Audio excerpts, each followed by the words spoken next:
வணக்கம். செய்திகளும் நிஜங்களும் நிகழ்ச்சிக்கு வாருங்கள். நேற்று பார்த்தீங்கன்னா இந்திய வானிலை ஆய்வு மையம் அறிவிப்பு வெளியிட்டிருக்கிறாங்க. ஜூன் வரை வெயில் வாட்டும் அப்படின்னு.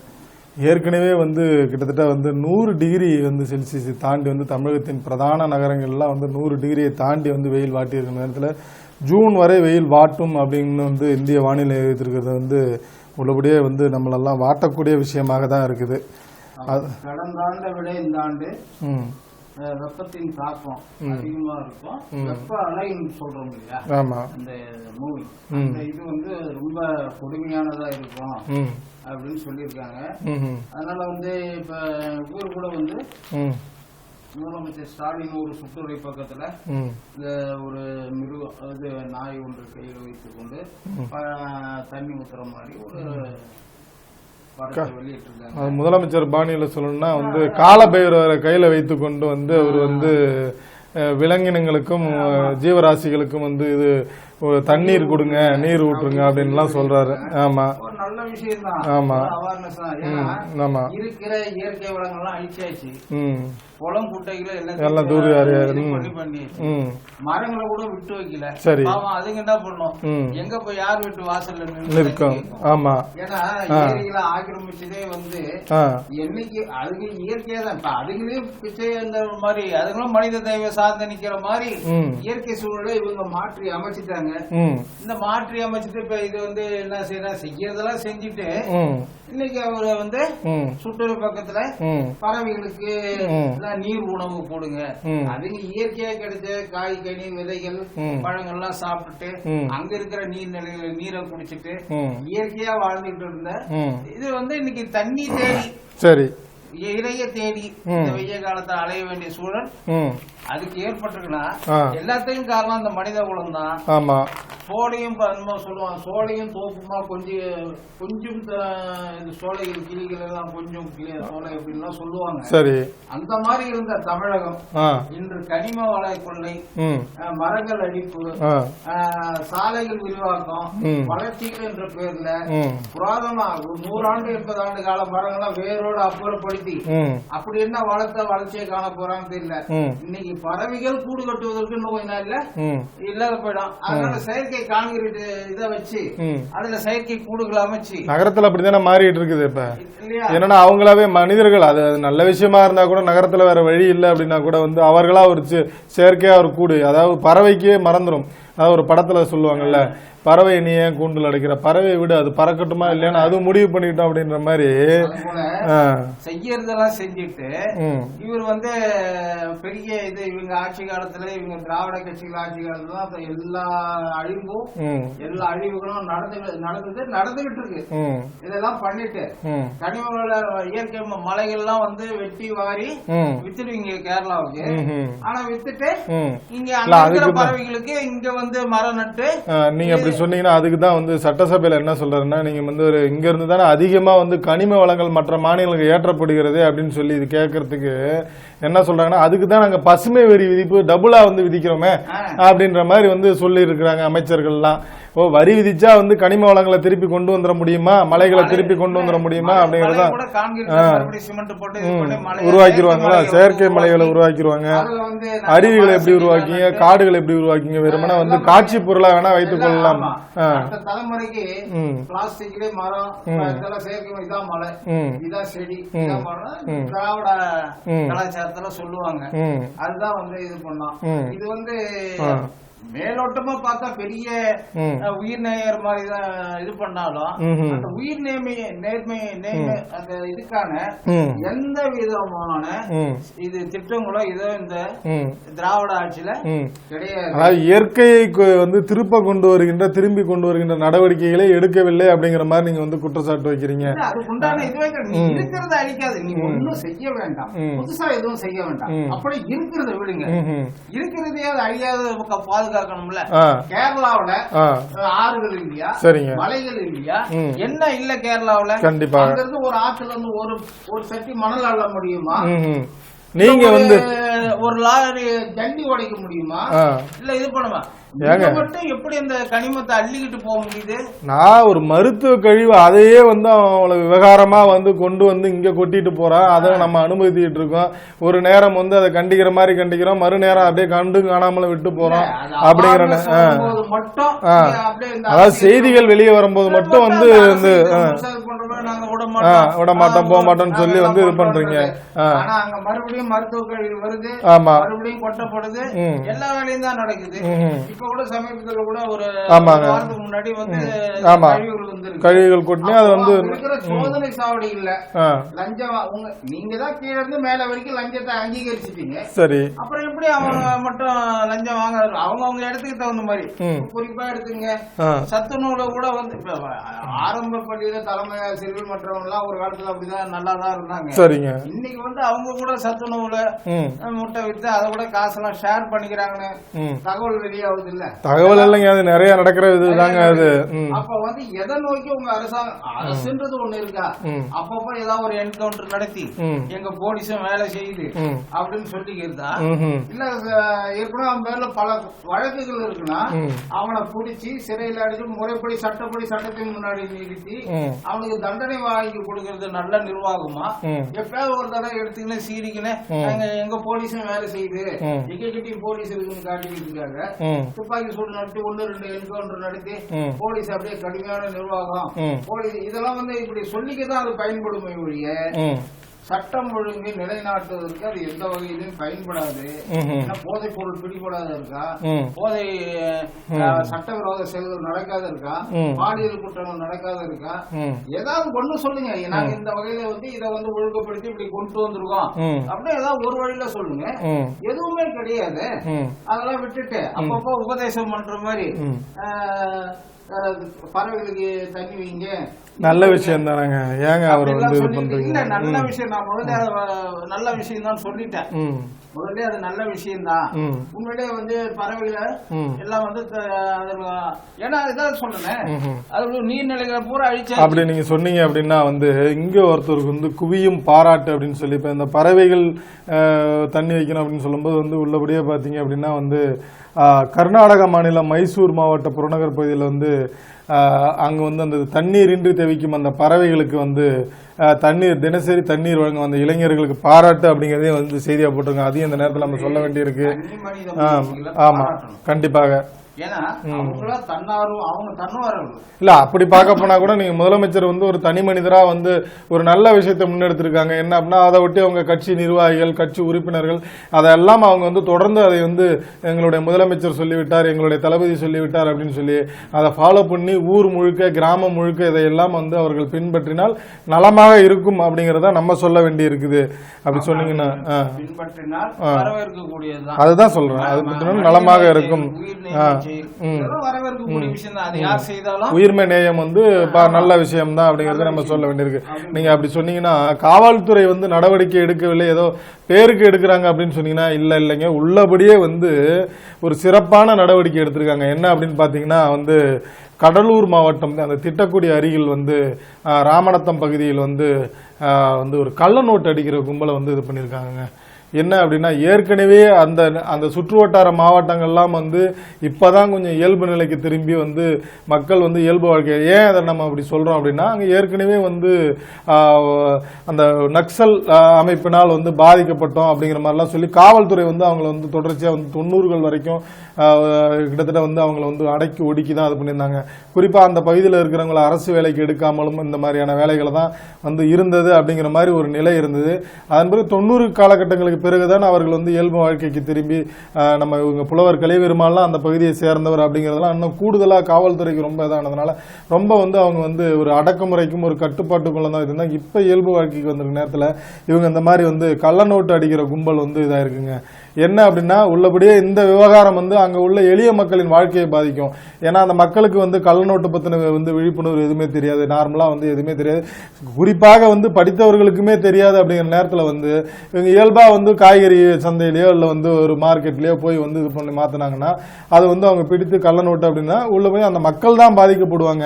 அப்படிங்கிற நிலைமையில வந்து இப்ப எல்லாத்தையுமே ஒட்டு மொத்தமா மட்டுமே பாதிக்கப்படுவாங்க இல்ல, ஜெனரலா பாதிக்கப்படுவாங்க. இருந்தாலும் குறிப்பா அந்த பகுதி மக்கள் ரொம்ப பாதிக்கப்படுவாங்க அப்படிங்கறத நம்ம சொல்ல வரோம். சட்டவிரோதம். ஆமா ஆமா. பொருளாதார அது வந்து நாட்டினுடைய பொருளாதார பேர்ல சொன்னாலும் கண்டிப்பாக சாதாரண மக்கள் வரை அனைத்து தரப்பையும் பாதிக்கக்கூடிய விஷயம் தான். இதெல்லாம் பணவீக்கத்தின் அடிப்படையில இதெல்லாம் ஒரு காரணம். அந்த என்ன அந்த முறை இருக்கிற டிஜிட்டல் பரிவர்த்தனை அந்த இதெல்லாம் கொண்டு வந்தது காரணமே இந்த கள்ள நோட்டு குறைப்பதற்காகவும் ஆமா கொண்டு வந்து ஓரளவு கட்டுக்குள்ள இது பண்ணாங்கன்னு வைங்க. அது நோக்கமே அதுக்காக தான் கொண்டு வந்தாங்க. இந்த நிலைமையில அங்க அதுலயும் வந்து அது ரொம்ப பிற்படுத்தப்பட்ட பகுதி. ஆமா, அததான் சொல்ல வரேன். அந்த பகுதியில வந்து குறிப்பா வந்து அங்க வந்து சாதாரண அடித்தட்டு மக்கள், அன்றாட கூலிகள். இல்ல, அது என்ன எதுக்கு நம்ம அந்த விவகாரத்தை சொல்றோம் அப்படின்னா, அதாவது வந்து நிலத்துல வந்து அதாவது வந்து விவசாயம் செய்யக்கூடிய நிலத்துல ஒரு ஷெட்டு மாதிரி வந்து கூரை மாதிரி போட்டு, ஒரு பில்டிங் கூட கிடையாதுங்க, ஒரு கான்கிரீட் பில்டிங் கூட இல்ல, ஒரு வந்து சும்மா வந்து ஒரு தகர இதுல வந்து கூரை வந்து குடிசை தொழில் மாதிரி பண்ணிருக்காங்க. அது கூட தெரியாத அளவுக்கு அந்த மக்கள் அங்க இருந்திருக்கிறாங்க.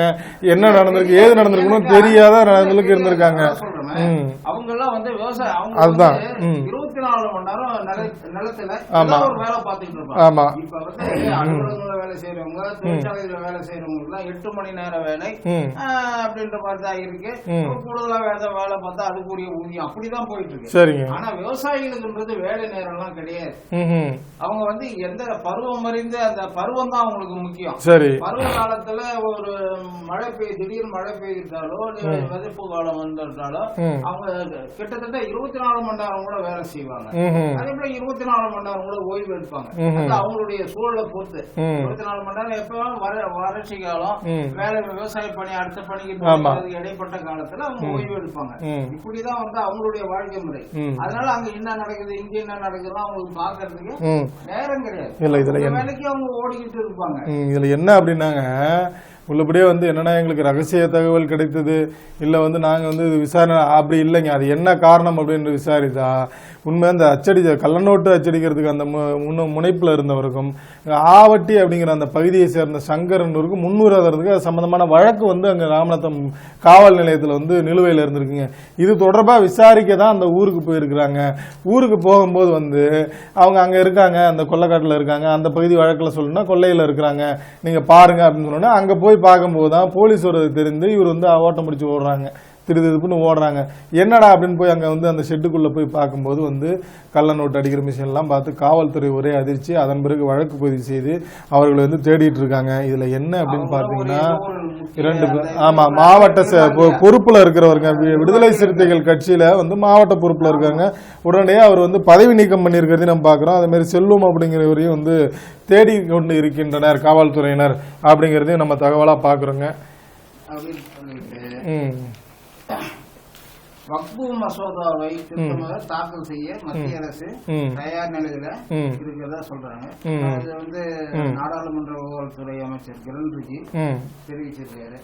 ஆக வந்து இந்த கூட்டத்தொடர்ல வக்பு மசோதா நிறைவேறிடும் அப்படின்றது அவங்க மத்திய அரசு அதுக்காக எவ்வளவு எதிர்ப்புகள் வந்தாலும் நிறைவேறிடும்.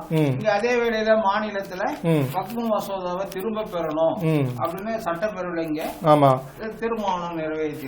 ஆமா, அப்படி நீங்க சொன்னீங்கன்னா வந்து இது பண்ணும்போது திமுக உறுப்பினர்கள் இதை எதிர்ப்பார்கள் என்பது தெரிந்த விஷயமா இருந்தாலும் இரு அவைகளும் நிறைவேற்றும் போது சட்டமா ஒன்றும் பண்ண முடியாது அப்படிங்கிற மாதிரி சூழ்நிலை தான் இருக்குது. அப்படி நேரத்துல உள்ளபடியே நேத்துக்கு என்ன அப்படின்னா வந்து ஆஜ்மீர் தர்கா இருக்காருல்ல, அவரு வந்து இந்த வக்பு வாரிய மசோதா தேவைதான், இது காலத்தின் கட்டாயம், இதனால வந்து இஸ்லாமியர்களுக்கு ஏற்படுகின்ற பல பிரச்சனைகளை வந்து அது தீர்க்கும் அப்படின்னு இருக்கிறாரு. இந்த மசோதா வந்து என்னமோ வந்து இந்த சட்டம் வந்து இப்போ உருவாகல, அது ஏற்கனவே இதாக இருந்துச்சு. அது என்ன அப்படின்னா அந்த வக்பு வாரியம் வந்து உருவாக்கப்பட்டது இஸ்லாமியர்களுக்கு நன்மை செய்யக்கூடியது தான். கல்லூரி பல்கலைக்கழகங்கள் பள்ளிகள் கட்டுறது தான் இது பண்ணுச்சு. ஆனால் இந்த நில விவகாரம் இது போன்ற விஷயங்களால வந்து தடைபட்டு போய்கொண்டே இருக்கிறது. அதனால இந்த மசோதா உண்மையிலேயே காலத்தின் கட்டாயம், அதனால இதை நம்ம வரவேற்க வேண்டும் அப்படின்னு சொல்லி நம்ம பாக்குறோங்க.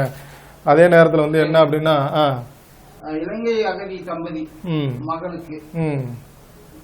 மகளுக்கு இந்திய குடியுரிமை மத்திய அரசு பரிசீலிக்கணும்னு சென்னை உயர் நீதிமன்றம் உத்தரவிட்டுருங்க. இது என்னன்னா கேட்டீங்கன்னா, இப்போ வந்து இலங்கையில இனப்பிரச்சனை வந்த பிற்பாடு அங்க இருந்து வெளியேறிய மக்கள் இந்தியாவுக்கு அகதிகளா, தமிழகத்துக்கு அகதிகளா வந்தாங்க. அதே போல அங்க அகதிகளா வந்தவங்க பல்வேறு நாடுகளுக்கு அகதிகளா போய் குடியேறினாங்க.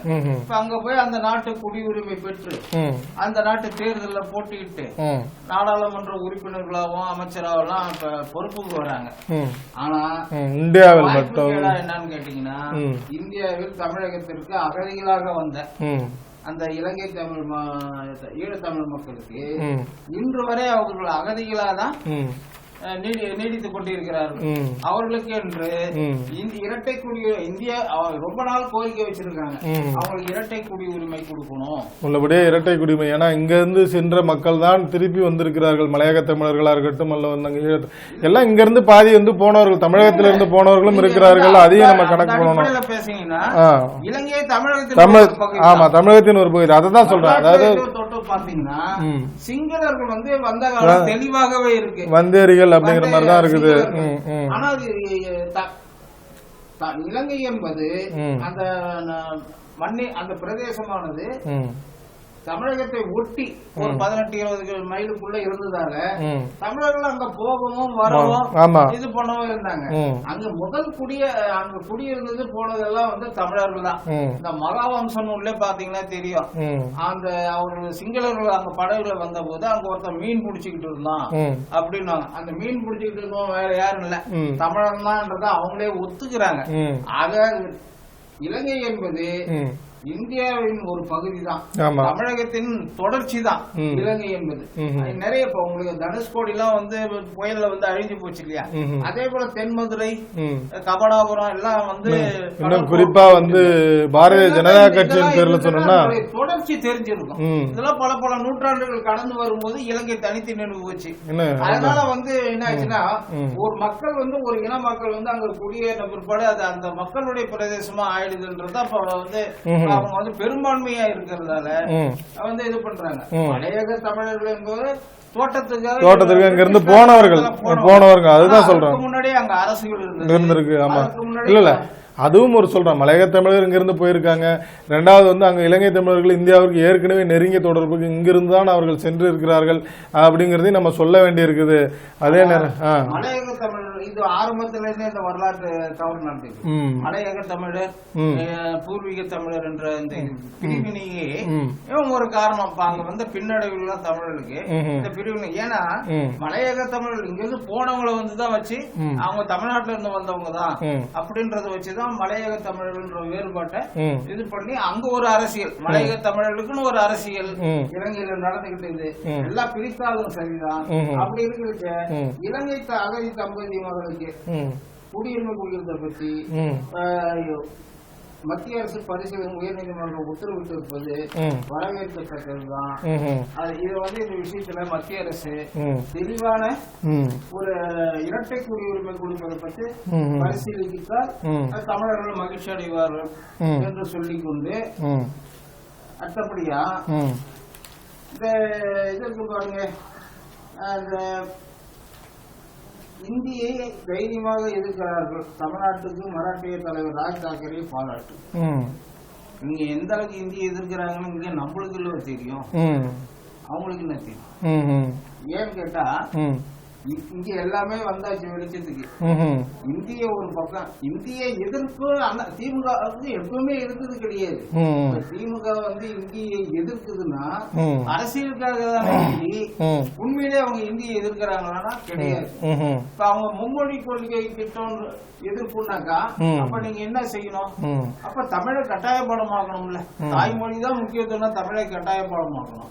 இப்ப ஆந்திராவில கொண்டு வந்துட்டாங்க, கர்நாடகாவில கொண்டு வந்துட்டாங்க, எல்லா இடத்துலயும் கொண்டு வந்துட்டாங்க. ஆனா இன்னும் இங்க வந்து இதை பண்ணல. ஆனா மராட்டியில தான் பேசணும்னு அதே ராஜ் தாக்கரே வந்து சொல்றாரு. ஏற்கனவே வந்து நிறைய விவகாரங்கள்லாம் வந்து மராட்டியர்களுக்கும் தமிழர்கள்லாம் இருந்துச்சு. அப்பவே உங்களுக்கு தெரிஞ்சிருக்காதா தமிழர்கள் எவ்வளவு வீரமிக்கவர்கள், ஒரு விவசாயத்தை வந்து அவங்க எதிர்க்கணும்னு முடிவு பண்ணிட்டா வந்து வந்து எந்த எல்லைக்கும் செல்வார்கள் அப்படிங்கறதெல்லாம் அவங்களுக்கு தெரியும். இருந்தாலும் வந்து இந்த இந்திய எதிர்ப்பு போராட்டத்தில் வந்து இங்க சில விஷயங்கள் மட்டும்தான் முன்னெடுக்கப்படுகிறது அப்படிங்கறத நம்ம சொல்ல வேண்டியிருக்குது அவங்களுக்கு.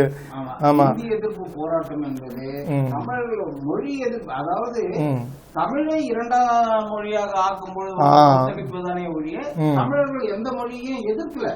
முதல்ல கற்பித்த வந்து புரிஞ்சு கொள்ளணும். அதாவது தமிழர்கள் வந்து தமிழை இழிவுபடுத்துதோ அது இரண்டாம் தர மொழியாக போதோ அதை ஏத்துக்க மாட்டாங்க.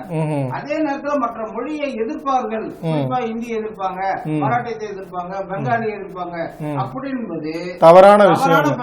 ஏன் வந்து சொல்றோம்னா இப்ப இருக்கிற இந்தி கத்துக்கிறதுல தமிழர்கள் ரொம்ப விருப்பமாக இருக்கிறாங்க அப்படிங்கறது நம்ம சொல்ல வேண்டியிருக்குது. இந்தி பிரச்சார சபை அதெல்லாம் வந்து நான் வந்து ஆண்டுக்காண்டு வந்து இந்தி படிக்கின்ற அந்த எண்ணிக்கை வந்து அதிகமாகிட்டு இருக்கிறது சொல்றேன். அப்ப என்ன உண்மையிலேயே அவங்களுக்கு வந்து விருப்பம் இருக்கு. எதையும் எங்கள் மீது திணித்தால் எதிர்ப்போம். அதே மாதிரி என்ன அப்படின்னா வந்து எங்கள் தாய்மொழியை நீங்க வந்து தரம் குறைத்தீர்கள் என்றால் நாங்கள் எதிர்ப்போம் அப்படிங்கறதா தமிழர்களுடைய எண்ணமாகவும் நிலைப்பாடாகவும் இருக்கிறது நம்ம சொல்ல வேண்டியிருக்குது. அப்படி பாத்தீங்க அப்படின்னா வந்து நீங்க சட்டப்பேரவை கூடுகிறது, விடுமுறைக்கு பிறகு நீங்க கூடுது. இந்த பொதுப்பணித்துறை மற்றும் நெடுஞ்சாலைத்துறையிடம் மானிய கோரிக்கை விவாதம் என்று நடைபெறுகிறது. 3 நாட்களுக்கு பிறகு நடக்கிறதால மீண்டும் வந்து சட்டசபை நடவடிக்கைகள் மீண்டும் தொடக்கம், மீண்டும் பரபரப்பு அப்படிங்கிற மாதிரிலாம் நம்ம எது வேணாலும் சொல்லிக்கலாம். உள்ளபடியே பார்த்தீங்க அப்படின்னா வந்து சட்டசபை கூற நேரம் வந்து அங்கே நாடாளுமன்றமும் வருகின்ற 4ஆம் தேதிக்குள்ள வந்து முடிவடைகிறதுனால வந்து அதற்குள்ளாக வந்து மத்திய அரசு வந்து அந்த வக்பு வாரிய மசோதாவை வந்து நிறைவேற்றிய தீரணும் அப்படிங்கிறதுல முயற்சியா இருக்குன்னு நம்ம ஏற்கனவே பார்த்தோம். அப்படி இருக்கிற நேரத்தில் வந்து என்ன அப்படின்னா வந்து பிரதமர் மோடி அவர்கள் வந்து நாக்பூர் சென்ற விவகாரம் பரபரப்பை ஏற்படுத்தியிருக்குங்க. அதாவது என்ன அப்படின்னா வர செப்டம்பர் 17 அவருக்கு 75 வயதை கடக்கிறார். பொதுவாகவே வந்து பாரதிய ஜனதா கட்சியில பொறுத்தளவு வந்து ஒரு எழுதப்படாத விதியா இல்ல எழுதப்பட்ட விதியா அது அந்த அவங்க கட்சி விதிகளுக்கே தெரியும். 75 வயதை கடந்து விட்டால் அவர்கள் வந்து எந்த பொறுப்பிலும் கட்சி பதவியிலும் இல்ல வந்து அரசு பதவியிலும் இருக்கக்கூடாது. என்னன்னா நம்ம பிரதமராக மத்திய அமைச்சராக இருக்கக்கூடாது அப்படிங்கிற மாதிரி ஒரு விதி இருக்குதாங்க. அதனால வந்து பிரதமரை நாங்க வந்து மாற்ற போறோம் அப்படிங்கிற மாதிரி வந்து RSS தரப்புல இருந்து ஒரு தகவல் வந்துகிட்டு இருக்குதா வந்து அரசு புரசலா வந்து எல்லா இதுலயும் வெளியில அதை ஒட்டி இவர் பிரதமரும் வந்து என்ன அப்படின்னா மகாராஷ்டிராவில் உள்ள அந்த நாக்பூர் வந்து RSS தலைமை அலுவலகத்துக்கு போய் அங்க வந்து அவங்க நிறுவனர்களுக்கெல்லாம் வந்து மாலை அணிவித்து மரியாதை செலுத்தியிருக்கிறார். அதை ஒட்டி அங்கு உள்ள அந்த நிர்வாகிகளிடம் பேசியிருக்கிறார். அதை வைத்துதான் வந்து என்னன்னா பிரதமரை மாற்றப் போகிறார்கள் அப்படின்னு சொல்லி வந்து தகவல் வெளியாருங்க. அது சிவசேனா தலைவர் சஞ்சய் ராவத் கூட அதான் சொல்லியிருந்தாரு. இதை பிரதமரை மாற்றுவதற்கான ஏற்பாடு தான், அதனாலதான் இத்தனை வருஷமா இல்லாம வந்து பிரதமர் அங்க சென்று இருக்கிறார் அப்படின்னு சொல்லி வந்து அவர் சொல்லியிருந்தாலும் கூட வந்து உள்ளபடியே வந்து RSS செல்ல பிள்ளை இல்ல RSS தலைமை அலுவலகத்திலே இருக்கின்றவர்கள் இல்லை, அதை மறுக்கிறார்கள். ஏன் அப்படின்னு சொல்றோம் அப்படின்னு பார்த்தீங்கன்னா மகாராஷ்டிரா முதல்வர் அவரும் வந்து அந்த நாக்பூர் தான் சேர்ந்தவர் தான், அவரே அதை வந்து மறுத்திருக்கிறார். இல்லை இல்லை அப்படின்னு சொல்லிட்டு எங்களை பொறுத்தவரை எப்போதும் எங்களுக்கு தலைவர் மோடி தான், அவர் தான் எங்களை வழிகாட்டுவார். இது மட்டும் இல்லைங்க, வருகின்ற 2029 லோக்சபா தேர்தலில் வெற்றி பெற்று அவர் 4வது முறையாக வந்து பிரதமராக அமருவார், அமர்ந்து நாட்டை வழிநடத்துவார் அப்படின்னு சொல்லிட்டு என்ன சொல்றாரு அப்படின்னு பாத்தீங்கன்னா வந்து ஒரு குடும்பத்தில் வந்து தந்தை உடல்நலத்துடன் இருக்கும்போதே அடுத்தவர் யார் என்கிற கேட்கின்ற கலாச்சாரம் நம்முடைய இந்திய கலாச்சாரம் இல்லை, அது வந்து முகலாயர் கலாச்சாரம். அதனால அப்படி நீங்க பேசாதீங்க, அது வந்து வருத்தமாக இருக்கிறது அப்படின்னு சொல்லி இது பண்ணாலும் கூட நம்ம என்ன கேட்கறதுன்னா 2 பேருக்குமே வந்து RSS பாஜக வந்து இல்ல வந்து மோடி அவர்களுக்கும் வந்து கருத்து வேறுபாடு இருந்ததை நம்ம வந்து மறுக்க முடியாதுல்ல. அதனால ஏன் அப்படின்னா வந்து கடந்த லோக்சபா தேர்தலில் தான் வந்து RSS ஒரு புறம் வேலை செய்யாதனால தான் வந்து பாரதிய ஜனதா கட்சி வந்து அந்த பெரும்பான்மை வெற்றியை பெறவிடவில்லை அப்படிங்கிற ஒரு குற்றச்சாட்டும் இருந்தது. அதை ஒட்டி தான் வந்து JP நட்டா அவர்கள்லாம் அந்த தேர்தல் எலெக்ஷன் பிரச்சாரத்திலே வந்து சொல்லியிருந்தாங்க. அதாவது என்னன்னா முன்ன வந்து பாரதிய ஜனதா கட்சி வந்து போதிய அளவில் வந்து பலத்துடன் இல்லை, அதனால வந்து அதனுடைய தாய் அமைப்பான RSS வந்து எங்களுக்காக வேலை செய்து எங்களை வெற்றி வாய்ப்பு உட்கார்ந்தாங்க. இப்போ வந்து பாரதிய ஜனதா கட்சி வந்து அதாவது தாய் அமைப்பான உதவி தேவையில்லை, தாயின் உதவி தேவை இல்லாமலே வந்து தனியாகவே நின்று இது பண்ணும் அப்படிங்கிற மாதிரி சொல்லி தான் வந்து அவங்க தேர்தல் பிரச்சாரத்தை இருந்தாங்க. உள்ளபடியே என்ன அப்படின்னா வந்து அவங்களால பெரும்பான்மை பலம் பெற முடியவில்லை. சின்ன சின்ன கட்சிகளுடன் வந்து கூட்டணி அமைத்து தான் வந்து இப்போ மத்திய அரசை வழிநடத்தி கொண்டிருக்க இந்த நேரத்தில் தான் வந்து பிரதமர் மோடி அங்கே போய் பார்த்தது வந்து பெரிய பரபரப்புக்குங்க. உள்ளபடியே பிரதமர் மோடியை மாற்றுவார்களா இல்லை வந்து அப்படியே 2029 வரை தொடருமா என்கிறது வருங்காலங்களில் நமக்கு தெரிய வரும் அப்படிங்கறத நம்ம சொல்ல வேண்டியிருக்கு. தமிழ்நாட்டுல அதிமுக ஒரு பரபரப்பு என்னன்னு கேட்டீங்கன்னா எடப்பாடி பழனிசாமி டெல்லி போய் திரும்பிய பிறகு KA செங்கோட்டையனும் டெல்லி போய் அமைச்சர் உள்துறை அமைச்சர் அமித்ஷா, நிதி அமைச்சர் நிர்மலா சீதாராமனை சந்திச்சுட்டு திரும்பி இருக்காரு. அது என்னன்னாக்கா இது வந்து சாதாரண அரசியல் விமர்சனம் இல்ல, அரசியல் மிக உன்னிப்பா கவனிச்சு வரவங்க எல்லாருக்குமே இது ஒரு கேள்வி எழுப்பதான் செய்யும். ஏன்னா கட்சி தலைமை அதிகாரபூர்வம் பொதுச் செயலாளர் இருக்கிறவரு போய் சந்திச்சுட்டு திரும்பின பிற்பாடு இவரு ஏன் KA செங்கோட்டையன் போய் பார்க்கணும்?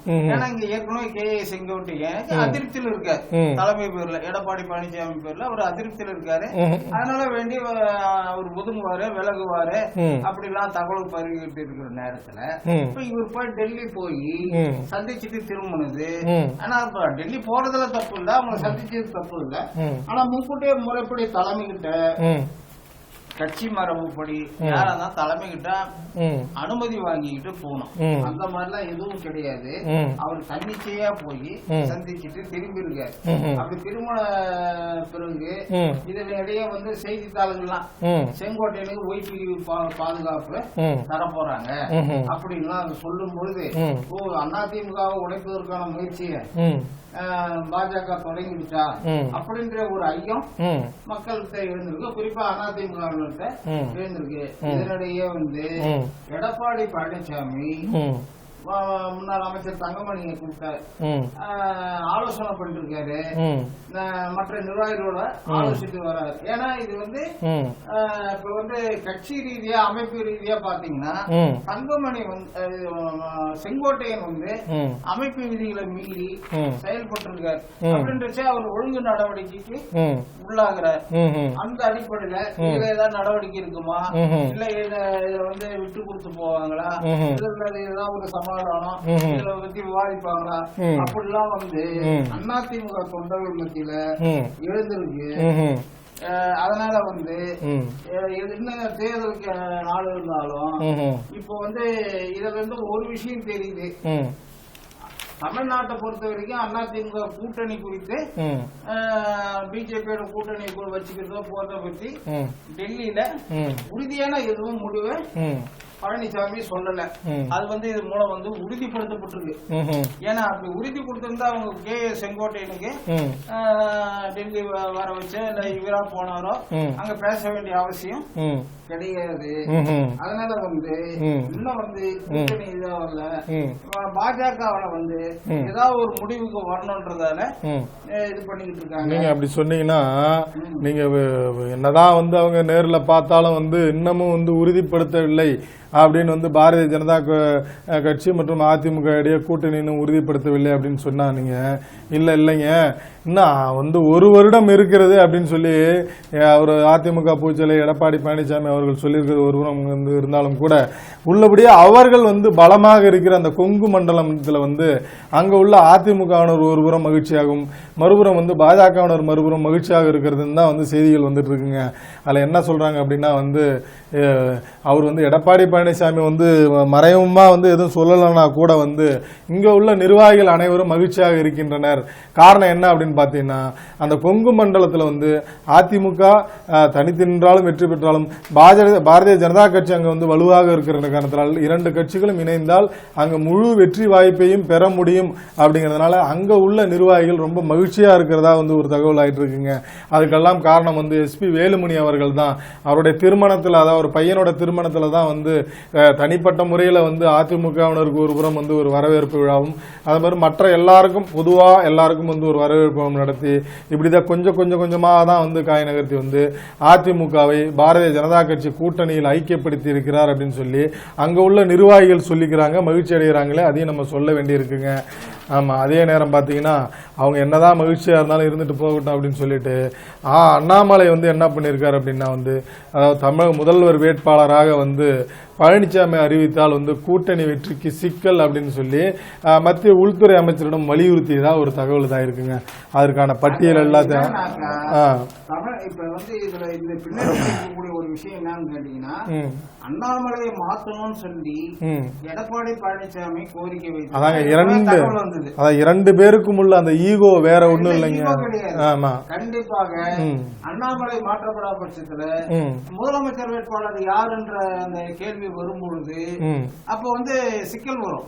அதனாலதான் எடப்பாடி பழனிசாமி இந்த விஷயத்துல தெளிவா இருக்கிறதா நான் நினைக்கிறேன். இல்ல கரெக்ட், உள்ளபடி அவர் தெளிவா தான் இருக்கிறாரு.